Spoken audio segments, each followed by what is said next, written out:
Today's episode contains sensitive topics such as suicide and vivid accounts of sexual and physical assault. So if you are sensitive to this content, please listen at your own discretion. What is art without the muse? Many of Western art's most famous works are depictions of women. But who were these women? Do they have their own stories to share with the world? Hello and welcome to ArtMuse, a podcast that aims to reshape the ways in which we interpret well-known works of art by paying dues to the women whose images have been immortalized, but whose names and stories have been wrongfully overlooked. While these women's faces are familiar to viewers around the world, their identities have been largely forgotten. Together we will explore the important lives and legacy of the female muse and appreciate these works of art from a new perspective, through the eyes of the women whose image stares back at us.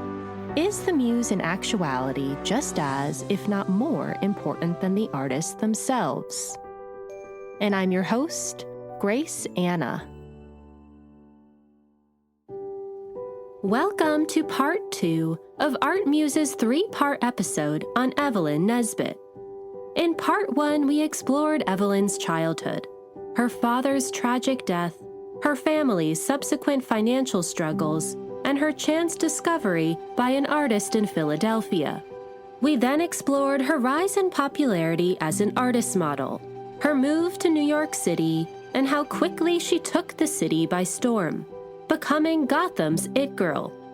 Finally, we explored Evelyn's beginnings on Broadway, how she caught the attention of famed architect Stanford White, and his ensuing calculated grooming of Evelyn.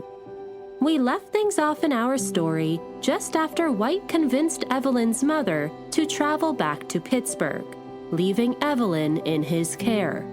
Like a predator circling his prey, White was ready to feast, and Evelyn's life, as she knew it, would never be the same. The day after White had Evelyn photographed by Rudolf Eichmeyer, he invited Evelyn to a party at one of his apartments.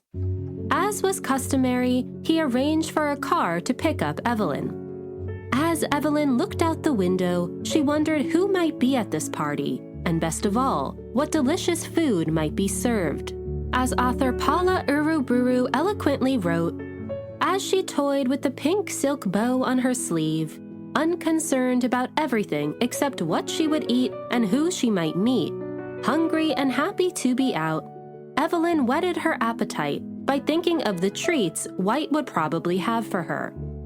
And as Evelyn's car pulled up to White's building, she remembered feeling a sense of security and well-being. Unfortunately, Evelyn could never have imagined the horror that was about to transpire. When she came up the stairs and entered White's dining room, Evelyn was surprised to find that there was no party. Instead, White stood by himself, in front of a dinner table set for 2. Confused, Evelyn asked White, "Where are the rest of the people?" To which White coyly replied, "Isn't it too bad? Those people have turned us down." With a smirk across his face, White reassured Evelyn that they would have their own party. He then gestured to the dinner table for Evelyn to sit down, and she and White began to dine together.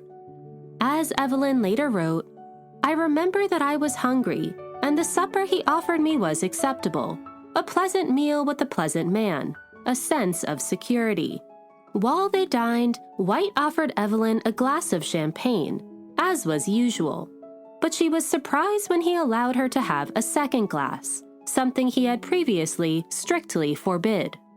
As the evening seemed to be coming to an end, Evelyn gathered her coat to go home, but she was taken aback when White grabbed her by the arm and pleaded, "You're not going, are you? Stay. There's a lot in this house you have never seen, and it will amuse you. I have another room upstairs that you have not yet seen. I want you to see all of my beautiful home." White then poured Evelyn a third glass of champagne and began to lead her upstairs into a back studio. As Evelyn walked into the room, she gasped at what she saw. The walls, ceilings, and floors were made entirely out of mirrors, which had the extraordinary effect of multiplying her reflection infinitely. It was, as author Paula Uruburu rightfully pointed out, a narcissist's dream. While Evelyn stood, transfixed by her own repeated image, White offered her a fourth glass of champagne. She noticed that her body began to warm up, and her cheeks became flushed. White then led Evelyn to a small bedroom just off of the studio, which also had a mirrored ceiling. Though already clearly intoxicated, White offered Evelyn a fifth glass of champagne. As Evelyn took a sip, she noticed that this glass of champagne was unusually pungent. Scrunching her face, she protested, "I don't care for this much." But White egged her on to finish the glass. As she later described, there was nothing in his voice or in what he said that might suggest anything out of the ordinary. But as Evelyn finished the glass, the room began to spin. As Evelyn continued, the champagne was bitter and funny tasting. Then began a buzzing and a drumming, a persistent thump-thump-thumping in my ears. I felt dizzy and sick, and the objects in the room became blurred and indistinct. The sound of his voice came back to me, as if he were speaking from a great distance, and then all went black. When I woke up, all my clothes were pulled off of me. I was in bed. I sat up and I started to scream. I could not realize what had happened. All that I knew was that something terrible had come to me, and I screamed. With terror in his face, he tried to stop me. "For God's sakes, don't," he pleaded. Catching a glimpse of my reflection in the mirror above the bed, I think I let out a scream. I know I started to cry. I was utterly confused, still a bit dizzy, and terribly embarrassed and afraid. It was horrible, horrible. I knew without understanding. What happened after, I cannot tell. Stanford White intoxicated and drugged Evelyn until she fell unconscious. Then, for a period of time that only White was conscious for, he had his way with her. We do not know how long Evelyn was knocked out for, or what exactly White did to her. When Evelyn came to, she found herself stripped down to only her underwear, and White completely naked. As she sat up dazed, Evelyn's body began to tremble uncontrollably. She wrapped her arms around her legs and rocked herself back and forth, trying to self-soothe. Seeing her in a clearly shaken state, White gathered Evelyn's belongings and arranged to take her home. Before they left, White pleaded with Evelyn to forgive him, but Evelyn just stared at him blankly, as if in a trance. He then warned Evelyn, "A girl must never talk. She must just keep things locked up in her bosom and confide in nobody, especially your mother, who would not see things clearly." White made it clear that Evelyn was to tell no one about what he had just done to her. When Evelyn arrived at home, she was too disturbed to sleep.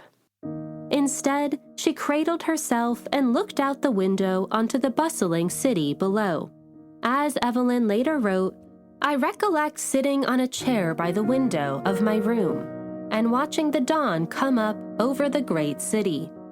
I sat cramped and shivering, thinking and thinking. And in this chair Stanford White called me in the morning. I felt nothing, neither repulsion or hate. He was a strange being to me, an aspect of life revealed in a flash and changing all of my perspectives. He blackened all humanity to one drab and sordid hue. Everybody was bad. Everybody was evil. Evil was the basis of life."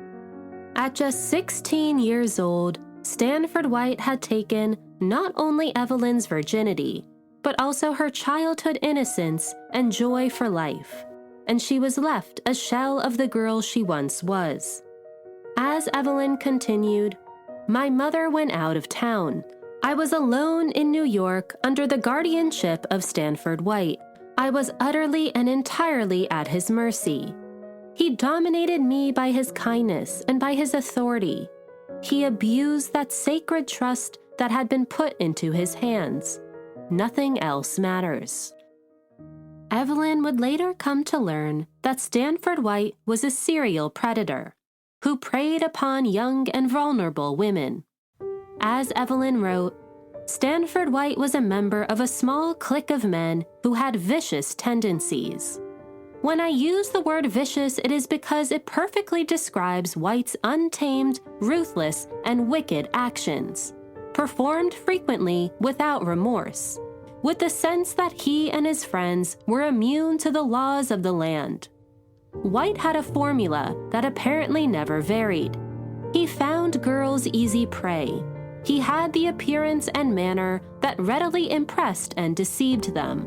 He assumed the paternal attitude towards those he marked down. It was so easy to accept candies from this benevolent man. He was a generously big man and infinitely mean, and preyed upon the defenseless. Evelyn later remarked that White's predatory tactics were methodological and formulaic. He picked particularly innocent and susceptible girls. He inserted himself into their lives and made them dependent upon him, and feigned the role of benefactor and father. And worst of all, White felt that he was above the law, that his actions would not only not have repercussions within his marriage, but that he was so well connected within New York's elite that all would turn a blind eye. In the immediate aftermath of the assault, Evelyn harbored her pain deep inside and told no one, including her mother, what White had done to her. Though it may be hard to understand, instead, Evelyn continued a consensual sexual relationship with White. It's important to reiterate that Evelyn was only 16 years old, and White was not only nearly 3 times her age, but one of the most powerful men in all of New York. And more than this, continuing a relationship with White allowed Evelyn to bury away the agony of the assault and convince herself that White actually cared about her. It was denial as a form of self-protection and preservation, a defense mechanism not unusual among sexual assault victims.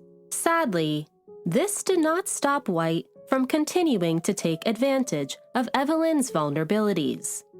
As author Paula Uruburu wrote, with Evelyn, he could indulge himself in ways he could not with any of his other prized objects, since this one was not only gorgeous, but young and responsive and blissfully unguarded.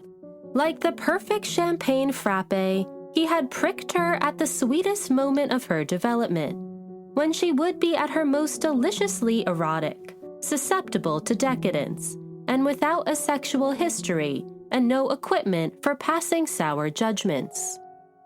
But Evelyn was not without some power. She soon realized that she had a special effect on White, and that she could toy with his desire for her as a way to regain agency in their dynamic. As Evelyn later admitted, I couldn't help but marvel at the strange effect I had upon him. Whether at his office after hours or in the intimacy of his rooms, always when he first put his arms around me or touched me, he would start trembling. He would tell me I was a constant thrill. I was the type he adored and fell slave to. Evelyn also happily accepted the many lavish gifts that White continued to shower her with, including diamond rings and fur coats. And he continued to pay for her family's apartment and her brother's education. Considering that Evelyn and her family lived in extreme poverty not too long before, it was undeniable that White's financial support significantly improved their lives. White also helped further Evelyn's career on Broadway. When Florodora came to a close, White used his connections to cast Evelyn in another Broadway musical, The Wild Rose. But though White had immense influence in the theater world, it didn't take much to convince producers of Evelyn's merit as a performer. As one newspaper wrote at the time, Evelyn was perfectly capable of paddling her own canoe, not only opening doors herself, but turning the heads of seasoned theatrical managers on her own. So when Evelyn was introduced to the Wild Roses producer, he offered her a leading role on the spot. The Wild Rose was not only a massive hit with audiences, but was widely covered in the press, with Evelyn at the center of its publicity. In May of 1902, Evelyn was featured in a 2-page article in the New York Herald, and in July, she was the cover story of Theater magazine. As author Paula Uruburu described, articles began to appear with regularity, focused on Evelyn's budding Broadway career, and filled with full-page photographs or drawings of the model-turned-actress. But though Evelyn's career as a performer was flourishing, she began to feel an increasing internal restlessness. This was especially true of her relationship with White. Tired of the many ways in which White controlled her life, Evelyn began to long for more personal freedom. This was worsened when Evelyn began to notice that White was spending time with other young women. Like he had done with Evelyn, he funded these women's lives, paying for their food and housing, and showering them with gifts. She also noticed that she and these other women shared disturbing similarities. They had all come from disadvantaged situations, be it poverty or deceased parents, and were especially vulnerable. She even found a little black book in which White wrote down the names of all of the girls he was pining after. Evelyn threw the book in the trash as a small act of rebellion. Fed up with White's micromanaging and hurt by his wandering eye, Evelyn was ready to move on. As author Paula Uruburu wrote, after months of clandestine coupling, letting her heart fall into and then languish in his gifted but careless hands, Evelyn began to feel that she and White had reached a kind of impasse. Like a dark-haired diminutive Rapunzel, trapped by fantastical circumstances in a magical tower, she remained a kept girl, waiting for a princely rescue and the healing tears of a happily ever after. And luckily for Evelyn, that Prince Charming was just around the corner. We'll continue our story after a brief word from our advertisers.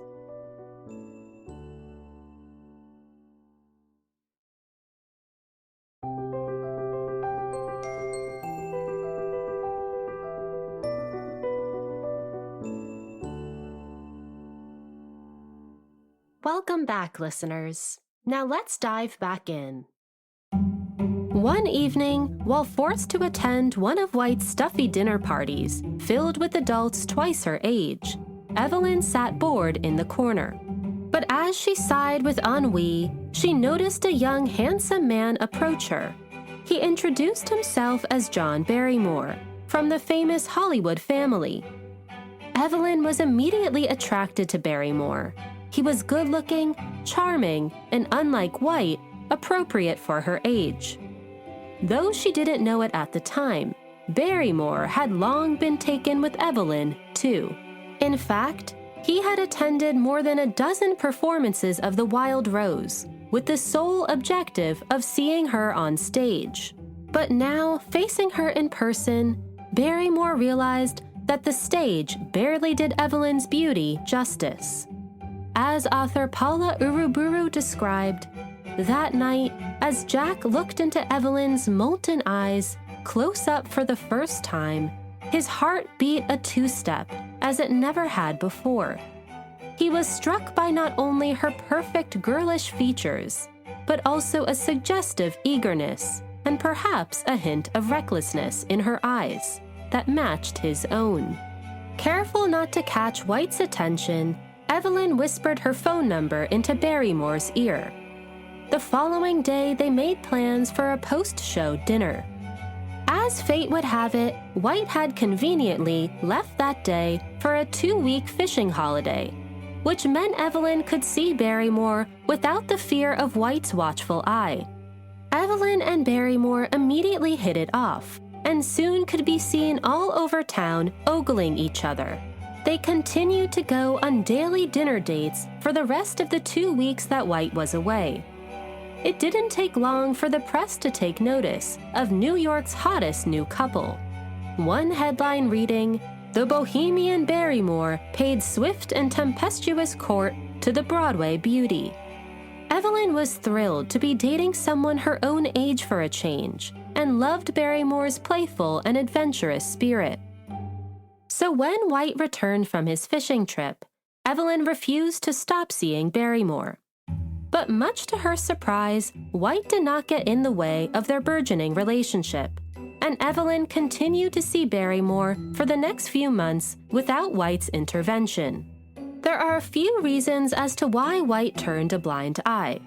To start, Evelyn and Barrymore's relationship seemed juvenile by nature, and according to his inside sources, had not progressed past hand-holding.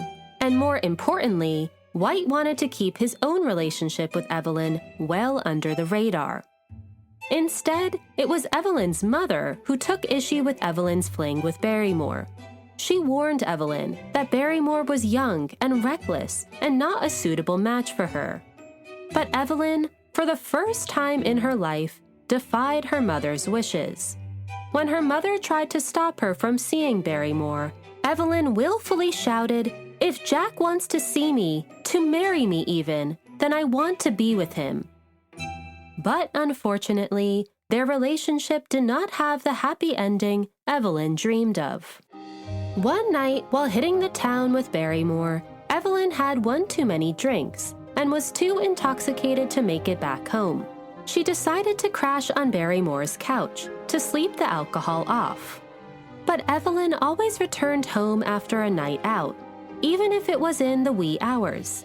So when Evelyn did not return home by the time her mother woke up, her mother panicked. She called White and asked for his intervention. Evelyn and Barrymore awoke to pounding on Barrymore's door. As the door swung open, they were met by a hysteric Mrs. Nesbit and domineering White. Mrs. Nesbit scolded Evelyn, while White took Barrymore aside and asked what his intentions with Evelyn were. When Barrymore told White that he intended to marry Evelyn, White became just as irate. This was not the childish fling he had foolishly thought it was. White then dragged Evelyn away and arranged for her to go to the doctor, presumably so he could check if Evelyn had sexual relations with Barrymore. In a harrowing series of events, White locked Evelyn in the physician's office for 6 hours without food or water, interrogating Evelyn over the nature of her relationship with Barrymore. But despite the intense questioning, Evelyn remained stubbornly silent.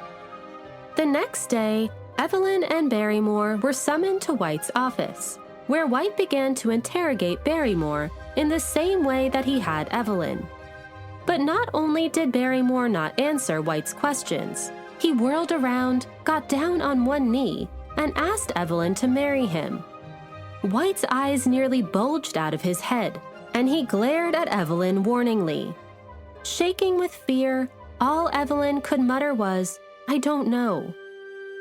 Though she had had her fun with Barrymore, Evelyn had to face the grim reality that her life was still at the whim of White. To make matters worse, a few days later, Evelyn received the shocking news that White was going to send her to an all-girls boarding school in New Jersey. It was clear that White wanted to end Evelyn's relationship with Barrymore for good and get her as far away from him as possible. But for Evelyn, this decision had more serious consequences. Not only was Evelyn clearly still under White's control, but now she would also have to give up her flourishing career on Broadway to placate him.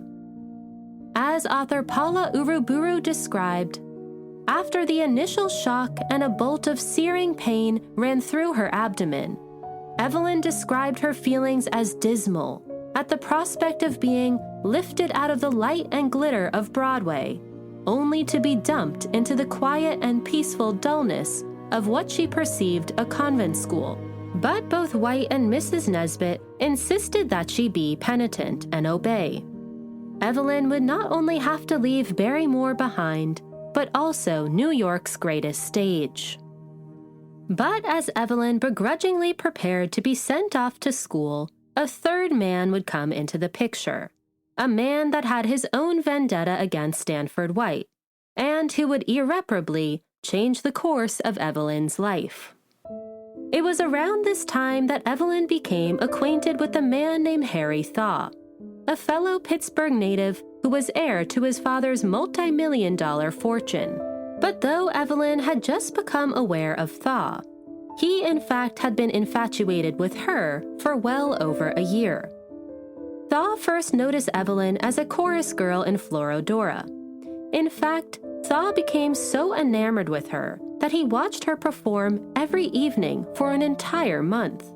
He also began to send her love letters and gifts under the fake name of Mr. Monroe. When Evelyn transitioned to the Wild Rose, Thaw continued to attend her performances on a nightly basis. He even hired his own team of spies to follow Evelyn, gathering information on her private life. For months, Evelyn chalked Mr. Monroe up to be one of her many admirers and had no idea that he was actually Harry Thaw. Evelyn also did not know that Harry Thaw had long hated Stanford White. In fact, Thaw's loathing for White had begun many years prior, when Thaw suspected White of banning him from a number of New York's gentlemen clubs that were located in White's buildings. We are not sure exactly why Thaw was banned, although, as we will soon learn, he had a notorious reputation for being both mad and sadistic. It may have also been a matter of old money versus new money, and Thaw may have felt the prejudice of being labeled as nouveau rich. While Thaw's father had only recently made his fortune in the railroad industry, White and his many clients represented the old money elite of New York. Whatever the exact reasoning, Thaw soon became fixated on White as his nemesis and blamed him for much of his social issues. After nearly a year of hiding in the shadows, Thaw was finally ready to introduce himself to Evelyn. Like White had done, Thaw asked a fellow showgirl to invite Evelyn out to lunch with him. Evelyn was interested to meet this Mr. Monroe, who had been showering her with gifts over the past many months. But she was not at all impressed with the man she met. As Evelyn later recalled, "My first impression was an unpleasant one. I met a man whose face attracted and at the same time repelled me. There was a curious look in his eyes, a sinister brutality about the mouth that had a very unpleasant effect upon me. I had no desire to meet him again." Though Evelyn had hoped that their first meeting would be their last, Thaw continued to pursue her aggressively under the guise of Mr. Monroe. As Evelyn later wrote, "He was indeed persistent. He pursued me with his harmless attentions. He never left me alone. He was everlastingly following me." Evelyn could not understand why Mr. Monroe was so determined to win her attention, and she did all she could to avoid him.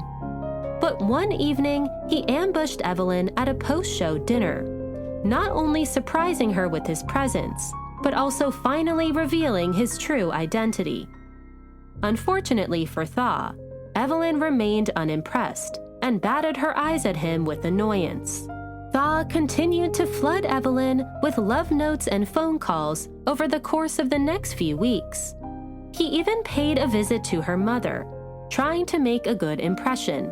Mrs. Nesbit was well aware of the Thaw family from Pittsburgh, and Harry in particular, for being frequently covered in the press for his erratic behavior. On one occasion, he even chased a driver down the street with a shotgun because he thought the driver had cheated him out of 10 cents. His outburst had earned him the nickname Mad Harry.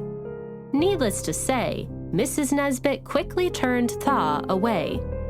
Evelyn was sent to boarding school a few weeks later, in the fall of 1902, not only leaving behind New York City and her flourishing career on Broadway, but also a heartbroken Jack Barrymore. In fact, as legend goes, Barrymore was so torn up over their forced breakup that he tried following Evelyn to New Jersey, pinning up love letters and poems on trees outside the school grounds. Evelyn also continued to receive love letters and gifts from Thaw.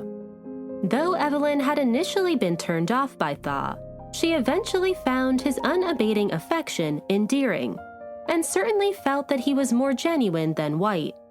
As time went on, Evelyn began to consider Thaw a friend, even if she did not return Thaw's romantic interest in her.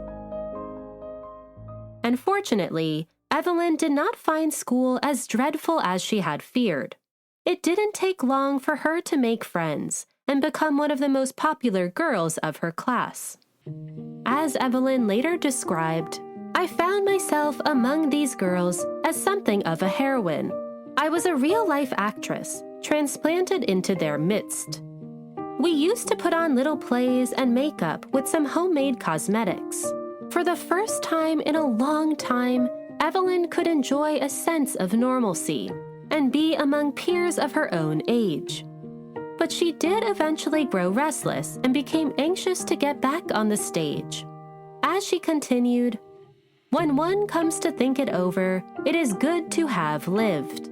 A girl who has always been good and has never had any scandal about her is fortunate in more ways than one. On the other hand, none of them will ever be anything. By anything, I mean just that they will perhaps be good wives and good mothers. But whether it is ambition or foolishness, I want to be a good actress first. If I stay here long, I will just be like the rest, very susceptible, and I soon shall be." And though it was not in the way Evelyn would have imagined, she did soon get her opportunity to leave school. One morning in the spring of 1903, Evelyn woke up to a sharp pain in her lower left abdomen. Soon after, she got violently ill and vomited for several hours straight. When the school notified Mrs. Nesbit of Evelyn's sudden illness, she frantically called White for help, but he did not answer. Desperate, she decided to turn to Thaw, who not only called one of New York's best doctors, but arrived at the school himself within the hour. By the time the doctor arrived, Evelyn's condition was so severe that he had to operate on her in an empty classroom. Evelyn's appendix had ruptured and had to be removed immediately. And because Evelyn's emergency appendectomy was not performed in a hospital, she was left highly susceptible to complications and infection. Afterwards, she was put on such strict bed rest that she was ordered to not even lift a hairbrush. And to make matters worse, a few days after her operation, Evelyn's hair began to fall out in huge clumps, a sign that her immune system was overly compromised. Evelyn, who always prided herself on her luscious chestnut hair, was absolutely mortified. Once again, it was Thaw who provided comfort, promising to buy Evelyn the most expensive wigs on the market. And when the doctors advised that Evelyn should take a break from school, Thaw also offered to pay for a trip to Europe, where Evelyn could enjoy a period of convalesce. Depressed over her situation, Evelyn happily jumped on the opportunity for a change of scenery. The trip would also give Evelyn much-needed space from White, who she felt continuously neglected by. As author Paula Uruburu eloquently wrote, "All Evelyn knew was that the closer she could get to Europe, the farther she could be from the disappointments of love and betrayal in New York, where White's divided attentions inflicted deep little wounds at regular intervals." And so, that June, Evelyn and her mother boarded a ship to England, with Thaw following a few days later. As Evelyn breathed in the fresh sea air, she welcomed all the adventures that awaited her on the other side. As Evelyn later recalled, "The voyage made all the difference to me. I began to pick up health and strength the moment we sailed. I began to lose the heavy sense of oppression that had weighed on me during the months I was at school. The influence of Stanford White grew smaller. A new life was opening before me. I was quite happy in the enjoyment of the present, quite willing to let the past slip from memory, and the future take care of itself." We'll continue our story after a brief word from our advertisers.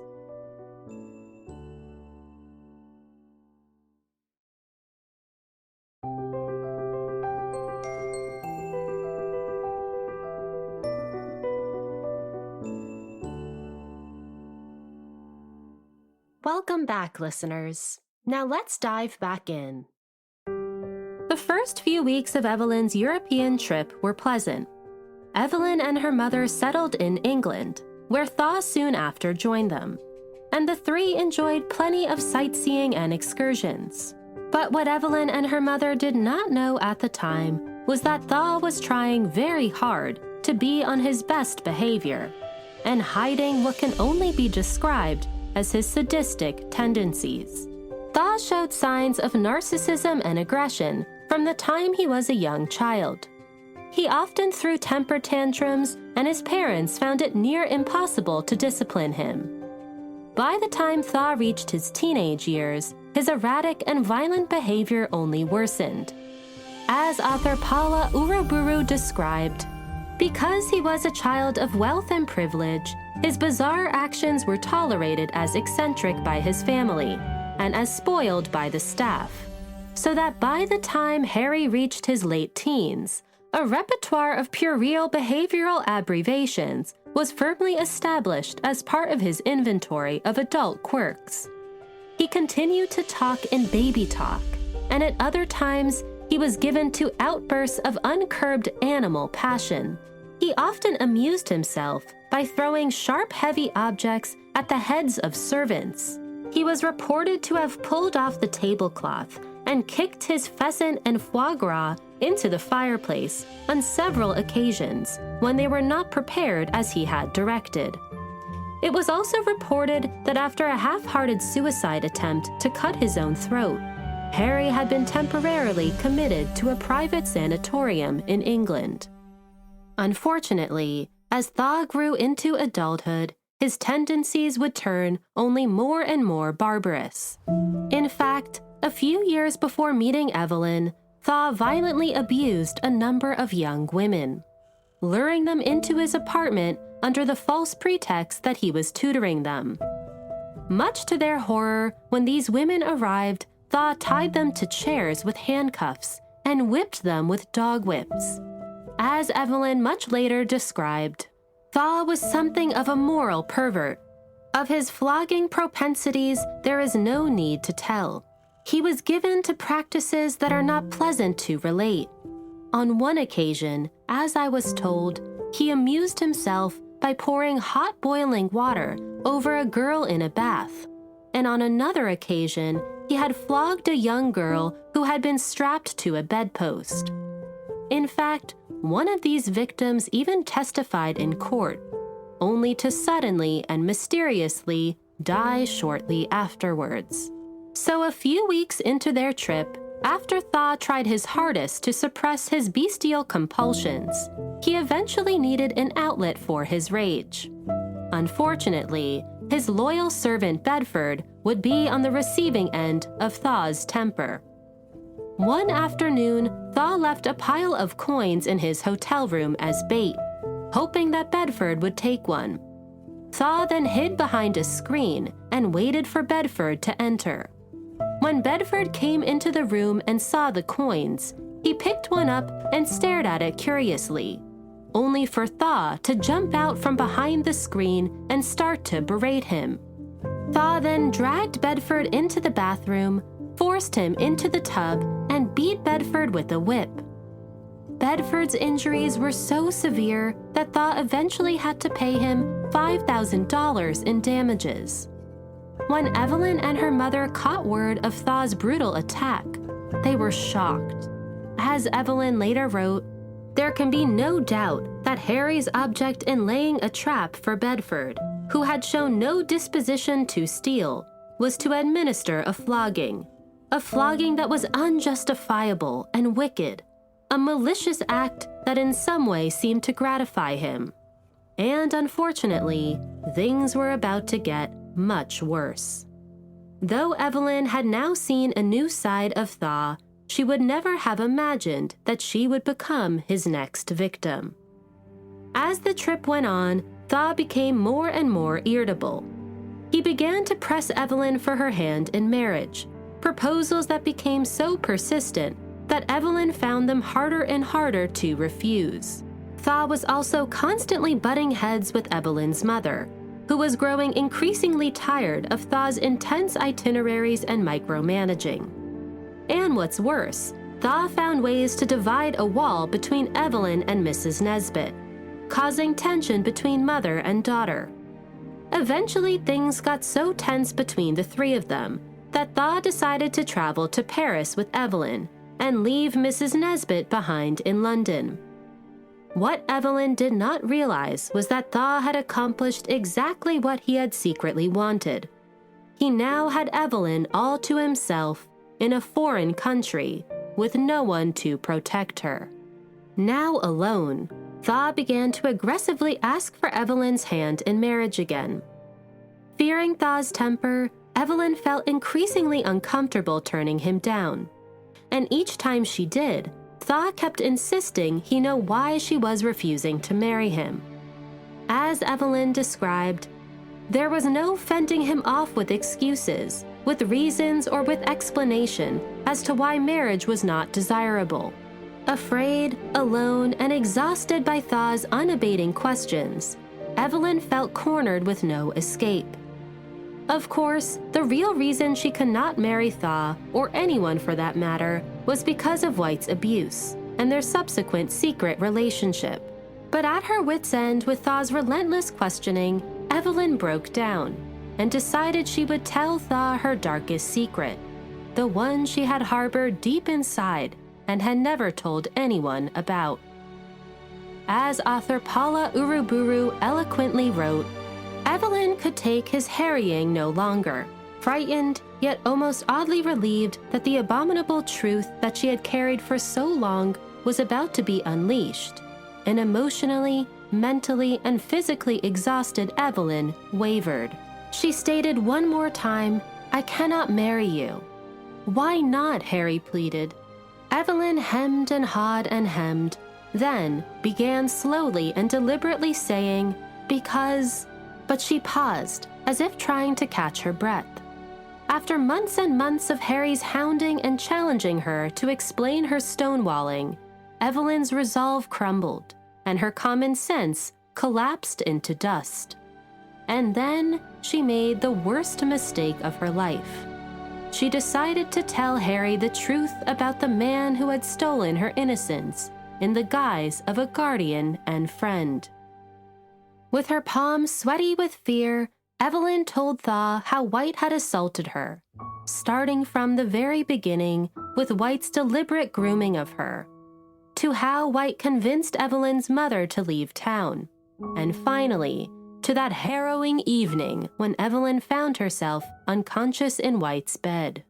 She took her time as she spoke, sparing no details, including the mirrored room where White had his bed, the funny taste of the champagne, and how when she woke, she found herself stripped down to her underwear. Understandably, it was extremely hard for Evelyn to open up to Thaw. Not only was she forced to relive the most traumatic event of her life, but she had no idea how Thaw might react. Fortunately, Thaw responded sympathetically, muttering, "Poor child," under his breath, as Evelyn's story went on. And when Evelyn reached the story's climax, Thaw buried his face in his hands and began to wail dramatically. By the time Evelyn finished, Thaw was shaken and weary-eyed. He held Evelyn close as they both began to cry, and assured her that none of what had happened to her was her fault. He berated her mother for being grossly negligent and chastised White's predatory behavior. Evelyn was surprised by how sympathetic Thaw was to her, especially since she had continued a relationship with White afterwards. She found it hard to believe that Thaw would be so understanding and non-judgmental of her. As author Paula Uruburu wrote, "At first, Evelyn's emotions ran the gamut, from elation to relief to cautious apprehension to anxiety, waiting instinctively for the sword of Damocles to come down on her pretty neck in retribution for her own shameful behavior in her affair with White." Although he hadn't expressed it, Evelyn knew that Harry must have harbored some ill feeling towards her, however much an innocent victim he said he believed she was when White piled her with alcohol and stole her virginity. And unfortunately, that sword would come down just a few days later, when Evelyn would experience the second most traumatic night of her life. Shortly after Evelyn told Thaw about White, Thaw arranged for them to travel to the Austrian Alps, where he rented them a castle for 3 weeks. At first, Thaw showed no signs of being upset. But when one evening Thaw sent all of his staff away unusually early, Evelyn felt a pit in her stomach. Trying her best to shrug it off, Evelyn retired to bed and fell into a deep slumber. As author Paula Uruburu described the harrowing events that followed, since Evelyn had folded herself so quickly into sleep, she did not hear the lock turning only 15 minutes later. Before she had any idea what was happening, a bug-eyed, seething, and startlingly naked Harry threw the pillows and covers aside and woke Evelyn with an angry, slashing blow across her legs with a leather riding crop. A startled Evelyn sprang up with a scream, whereupon Harry tore furiously at her nightgown. He broke off the small, pearly buttons and tossed the gown to the floor. Before she could even react, he pulled at, then ripped apart her delicately made underclothes with one hand, while hitting her repeatedly with the other, wielding the small whip with a savage and practiced dexterity. The stripped and cowering Evelyn seemed to both agitate and excite Harry. With each brushing lash to her soft skin, Evelyn pleaded with Harry to stop. But the more she protested and tried to fend off his blows, the harder he came at her, railing about sinfulness and shameful indecency. He seemed completely insensible to her panicked distress, his pupils unnaturally marked and dilated. And unfortunately for Evelyn, things were about to take an even darker turn. As Paula Uruburu continued, and then Harry pinned the stunned and bleeding once golden girl on her back. Holding her down with the riding crop across her narrow shoulders, he proceeded to rape her. Throughout the incident, as she tightened her eyes and every muscle in her body, she fought against the smoldering, acrid cigarette smell of his breath and the overpowering heaviness as he pushed on her small frame. He towered over the bed where Evelyn lay whimpering, wholly defenseless. She shook convulsively and stared in disbelief at the streaks of blood on her outer thighs and arms, where she had tried to deflect Harry's blows. Thaw not only physically assaulted Evelyn, but then proceeded to sexually assault her. When he finished, Thaw was eerily calm, as if he had released all of his rage with each thrash and thrust. He then got up and suddenly exited the room, leaving behind a shocked and frightened Evelyn. She could not understand what she had done to deserve Thaw's violent assault. She wasn't sure if he was punishing her for her relationship with White, or if she had done something else to ignite his anger. Evelyn spent the next few days locked in her room, overwhelmed with both emotional and physical agony. Still recovering from her recent appendectomy, Evelyn's already weak body was left completely shattered. The slashes on her legs from Thaw's whip began to turn into welts and scabs, and she could hardly muster the strength to get out of bed. Thaw, on the other hand, seemed almost manically cheerful. Not only did he show no remorse for his violent attack on Evelyn, but he acted as if it had never happened. Evelyn desperately wanted to escape and get as far away from Thaw as possible, but stranded in a remote castle with barely enough stamina to get out of bed, she was trapped and completely at Thaw's whim. Evelyn later described feeling like a firefly caught in a mason jar by a cruel and wicked schoolboy. Evelyn's trip to Europe had turned into a living nightmare. As author Paula Uruburu described, what should have been a magnificent introduction for Evelyn to the cultural wonders of the old world had turned instead into a wretched initiation into Harry's particular brand of sadism. The enormity of another appalling and perverse betrayal by someone she trusted, and her own absurd isolation and powerlessness broke upon Evelyn one day like a sudden July storm, as her tears fell fast and heavy. No matter where they went, Evelyn wondered if or when Harry's outrage would erupt, since he was skilled at veiled threats. With invisible bars surrounding her wherever she went, she was a bird of paradise trapped with a cuckoo. But when Evelyn and Thaw eventually returned to Paris, she finally caught a lucky break. While on an outing in the city, Evelyn ran into Elizabeth Marbury and Elise de Wolfe, two acquaintances she had met in New York through White. She made arrangements to have lunch with them, a plan seemingly innocuous enough that it didn't raise Thaw's suspicion. At lunch, Evelyn unloaded everything that Thaw had put her through: the isolation, the physical and sexual abuse, and his subsequent manic behavior. They quickly agreed to help Evelyn get back to New York and out of Thaw's grasp. A few days later, under the premise of traveling back home with friends, Evelyn joined them on a steamboat back to New York. But her return was bittersweet. Though Evelyn was relieved to finally break free from Thaw's grasp, she knew that on the other side of the Atlantic awaited another abusive and controlling man, a man who would be expecting her to crawl back into his arms: Stanford White. We'll continue our story after a brief word from our advertisers.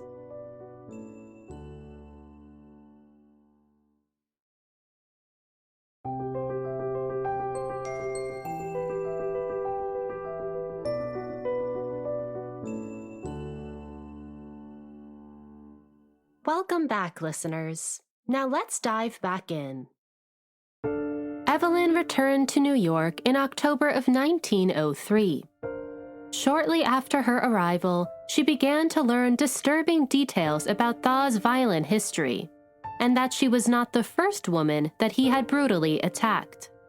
As Evelyn later described, "These stories affected me to an extraordinary degree, and they were not nice stories. They placed him among the blackest of humanity. I had my faith shaken once, and I hardly suspected how dependent I was upon this new influence that had come into my life." For the second consecutive time, the man Evelyn had turned to keep her safe had not only broken her trust, but shattered whatever innocence and hope she still had left with it. Evelyn was also shocked to learn just how much Thaw loathed White, and that his hatred had long predated his fixation on Evelyn. In fact, she even began to wonder if her connection to White was why Thaw had taken an interest in her in the first place. And worse, Evelyn worried that Thaw's probing into her past with White was less to do with his care for her, as it was to fuel his personal vendetta. But what Evelyn did not know at the time was that she had given Thaw the blackmail he had been desperately seeking to take White down. and the perfect ammo to enact his revenge. And as Evelyn was still recoiling from her devastating trip with Thaw, she found herself once again in White's control. It didn't take long for White to locate Evelyn and begin hounding her with calls. White not only chastised her for leaving with Thaw, but ordered her to cut all ties with him. As Evelyn later recalled, White was very vehement in his indictment of Harry's iniquities. He was a little frightened too, I think, and went to great pains to remove any influence which Harry may have had upon me. White even went as far as having Evelyn meet with his lawyer, Abe Hummel, an aggressive attorney notorious for representing some of the biggest criminals of the Gilded Age. White and Hummel coaxed Evelyn into telling them what Thaw had done to her on their trip. Hummel began to prepare a suit against Thaw, accusing him of physical and sexual assault on a minor, a serious offense. But as Evelyn sat in Hummel's office, she began to shake and cry uncontrollably. She felt caught in the crossfire between two powerful men, neither of which had her best interest at heart. She did not want to be used in White's ploy to destroy Thaw, and she desperately wanted to go home. Before she left, both White and Hummel threatened Evelyn that if she did not cooperate, there would be serious consequences, and she was forced to sign off on their paperwork. As author Paula Uruburu wrote, a morally confused and depressed Evelyn tried to come to terms with the idea that Harry was, as White and others now painted him, an unrefined blackguard. The perverse rivalry that now seemed somehow mutual began to escalate as each man tried to use Evelyn to intimidate the other. To make matters worse, Thaw returned from Europe a few weeks later. Evelyn tried her best to avoid him, but he quickly found her with the help of private detectives. Thaw also began hounding Evelyn with calls and begging her to meet with him. At her wits' end, Evelyn eventually relented, and they made plans to meet the next day.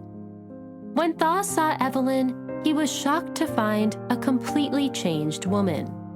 The once bright and exuberant girl was a shell of who she used to be. Now sickly pale and twitching with anxiety, Evelyn was barely recognizable. When Thaw asked her what was wrong, Evelyn curtly replied, "I don't know what to say to you. I have heard such dreadful things about you that I feel that I can never speak with you again." Thaw then assured Evelyn that everything she had heard were lies and apologized for his irregular behavior in Europe, promising that he would never do anything again to harm her.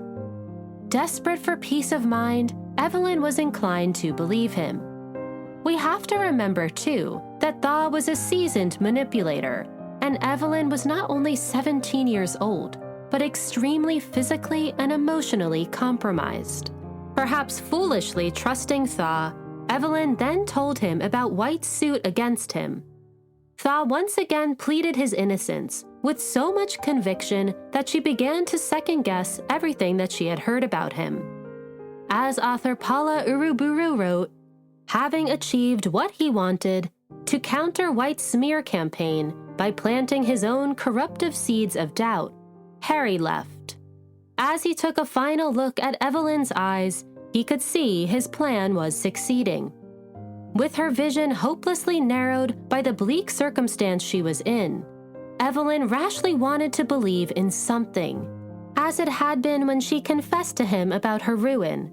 Harry's earnest tone and apparent depth of feeling for her present distress moved Evelyn, so much so that, as unbelievable as it sounds, like the typical victim of abuse, and as part of the oppressive and perverse social pattern that encouraged female masochism, she began to feel that she had actually wronged him. Evelyn soon found herself caught in the middle of a cold war between White and Thaw. Both men cautioned Evelyn about the other and demanded her allegiance. As author Paula Uruburu continued, it became a Mexican standoff in the middle of Manhattan. White's lawyers were armed with an affidavit and other evidence of Thaw's concealed criminal behavior. Thaw and his lawyers were armed with Evelyn's story, combined with mounting evidence from other young victims of White, whom Harry, with the help of his detectives, had fettered out. Thaw was also paying part of his army of detectives to follow White's every movement, while White paid out close to $6,000 to have his detectives find out who was paying to have him watched. Knowing she was back in White City, Harry wanted desperately to win her away, permanently. And if he thought White wanted her back, Harry wanted her all the more. If Harry wanted her, White wanted her away from him, and wanted Harry out of his playground. Each man suspected the other of some more aggressive movement towards his discredit, and pinned, wriggling in the middle was Evelyn, the key to both men's potential ruin, should she decide to go public with her knowledge of either one's sexual crimes. Feeling the pressure from both sides, Evelyn became riddled with anxiety. She was so distressed that she soon found it hard to sleep for more than a few hours at a time. To make matters worse, Evelyn's mother had gone completely MIA. After their fight in Europe, her mother refused to speak with Evelyn, and Evelyn had to stay in a hotel room instead of returning home. And a few weeks later, her mother began relations with an old family friend in Pittsburgh and married him shortly afterwards. With no regard for Evelyn and her well-being, her mother subsequently relocated to Pittsburgh with her new husband, leaving Evelyn all alone in New York. This only increased Evelyn's sense of isolation and loneliness. When Evelyn needed her mother the most, she was, almost cruelly, nowhere to be found. And unfortunately, instead of extending the support she needed, Thaw took advantage of Evelyn's compromised state. Seeing how physically and emotionally exhausted she had become, Thaw swooped in and played the role of caretaker, feigning concern to win Evelyn's allegiance once and for all. Over the course of the next few months, Thaw called Evelyn every day to ask about her health, began bombarding her with gifts and flowers, one time even sending her a flower shop's entire inventory, and paid for Evelyn to go to Europe to study music and art, this time without him. Extremely vulnerable and desperate to feel cared for and protected, Evelyn began to slowly trust Thaw again. As author Paula Uruburu explained, and then 17-3/4-year-old Evelyn made the second biggest mistake of her life. She began a tentative process of reconciliation with Harry, in spite of his atrocious sexual assault of her, his bouts of uncontrollable wrath, his awful battery, and all the reports she had heard about his most vicious proclivities. Though it would be a grave mistake to trust Thaw, one can hardly blame Evelyn for seeking comfort and support. But Thaw wanted more than Evelyn's trust. He wanted to make clear to the world, and especially to White, that Evelyn was his. And so, Thaw once again began to aggressively pursue marriage. He even went to Pittsburgh to visit his mother to ask for her support, which she only begrudgingly gave after Thaw said he would be suicidal if she didn't. In fact, Thaw's mother wasn't happy about the prospect of her son marrying Evelyn at all, writing Evelyn off as a social climbing chorus girl. Nonetheless, soon after Evelyn turned 18, Thaw proposed to Evelyn again, and this time she accepted. After such a hellish year, Evelyn desperately needed peace and stability. She hoped by marrying Thaw that his tug-of-war with White would finally be put to rest. Evelyn had long since been disillusioned by love anyway. After experiencing 2 separate sexual assaults and years of psychological manipulation and abuse, Evelyn likely had no idea what a healthy relationship even looked like. There was also her past with White to consider. If her relationship with him ever leaked to the public, it would severely limit her marriage prospects. And lastly, at least in marrying Thaw, she could ensure herself financial security. As author Paula Uruburu explained, having been forced at such a young age to abandon her fantasies to a harsher reality in order to survive, Evelyn considered her narrowing options. She had been the family provider since the age of 14. She had come to the unhappy realization that in spite of his generosity, White, the unrepentant rounder, would never leave his wife. And to make matters worse, because of her illicit relationship with him, if it ever got out, no respectable man, young or old, would ever take a serious interest in her. And then there was Harry. Unfortunately, in addition to his millions, she was all too painfully aware that Harry's inheritance included a wealth of neuroses. But Harry seemingly assured Evelyn that once they were married, he would be a changed man. He promised there would be no more scenes like the one in the castle, insisting that he had simply been overcome with anger at her former behavior with White.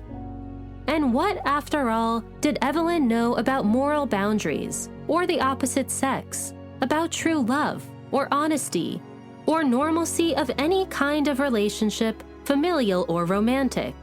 With a truncated childhood, Evelyn was ill-equipped to cope with repeated betrayal, disappointment, and loss at the hands of her so-called guardians. Thrust into a world of grown-up men and responsibility while still a child, she was invariably surrounded by adults alone, first in the studios, then on the stage, where the emphasis was on her looks rather than her character. Her self-centered mother offered little, if any, ethical guidance. After repeatedly placing her in harm's way, then conveniently disappearing. And so, on April 4th, 1905, Evelyn Nesbit married Harry Thaw in a small ceremony at the home of Thaw's pastor. Evelyn was only 20 years old. How did Evelyn feel as she muttered the words "I do" to the man who had once violently assaulted her? Did she feel like she had made the right decision? And would this finally put an end to Stanford White's control over her life? But though Evelyn may not have had the highest hopes for her marriage with Thaw, she could never have imagined just how fatal, literally and figuratively, this decision would be. Just a year into their marriage, Evelyn's entire world would come crashing down right before her eyes, and her life as she knew it would never again be the same. I hope you have enjoyed part 2 of our 3-part episode on Evelyn Nesbit. We will continue Evelyn's shocking story and honor her immense legacy in part 3 of this episode. I have included images, resources, and suggestions for further reading on the ArtMuse website and Instagram. ArtMuse is produced by Kula Production Company. Today's episode was written by me, your host, Grace Anna. Stay tuned as I continue to share the stories of the women behind some of the world's most important works of art. Until next time, bye for now.